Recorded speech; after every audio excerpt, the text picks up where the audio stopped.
When Cheryl Anderson and the Prince Edward County field naturalists learned that Gilead Power had received approval to build 9 wind turbines along Ostrander Point's south shore, she wanted to fight it. But as a wind project under the Green Energy Act, she had to go beyond her municipal government to be heard. The only thing we could do at that point was appeal to an environmental review tribunal. Using the only venue available to those who want to challenge a green energy project, Anderson and her group were able to stop construction, if only for a little while.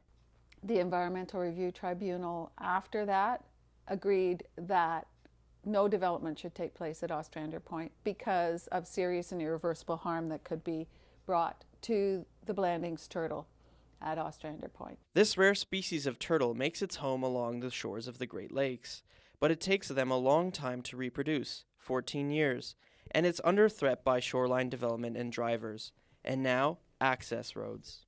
Gilead Power was quick to appeal this decision, and in February, the Divisional Court repealed the earlier ruling.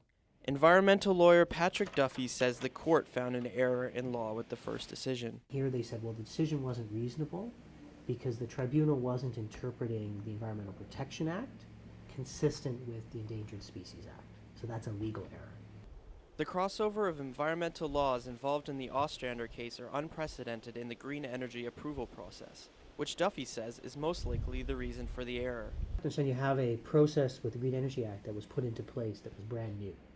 And there was a lot of growing pains trying to figure out what that process would look like, what the review process would look like. And so the tribunal was struggling to do that in its various hearings. And so it wasn't surprising that eventually you'd get one that would be appealed to the courts. This decision could set a precedent for future challenges, but it's far from over. The fate of the Blandings turtle and Ostrander Point will be decided by the Ontario Court of Appeal. This legal journey highlights the rigorous and restrictive nature of the green energy appeal process.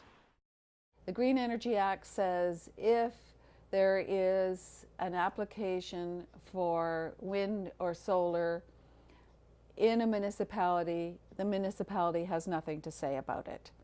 Ross Stevenson studies and teaches environmental regulation at Durham College.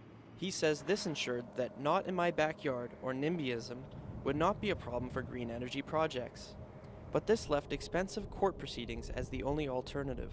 You need to have the local input in case there is something real that's significant about that location, and that whatever the proposed project maybe shouldn't be built there. I mean, there are real reasons for local concern at times.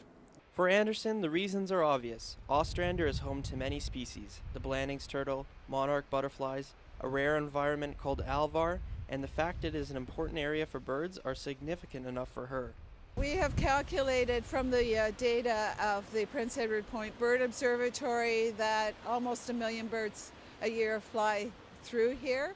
This worries Anderson, considering the high kill rate of birds due to wind farms on the nearby Wolfe Island. It's a hugely important area. The whole eastern end of Lake Ontario is a hugely important area for migratory birds. Despite all these environmental concerns, Duffy thinks Gilead will receive the green light. I expect the Court of Appeal will uphold the Divisional Court ruling. I thought that the Ostrander ruling was surprising, particularly on the issue of remedy. The legal journey has not been cheap for the field naturalists. They are now trying to raise money to pay the legal fees. The group of people doing this is like 6 grandmothers. It's not, we don't have a big corporate sponsor or a big corporate entity behind us. We just keep on working at it. And it's mostly the generosity of people in Prince Edward County, and actually we've had people from all over Canada sending us money because they realize how important this is. In Prince Edward County, reporting for the Chronicle, Shane MacDonald.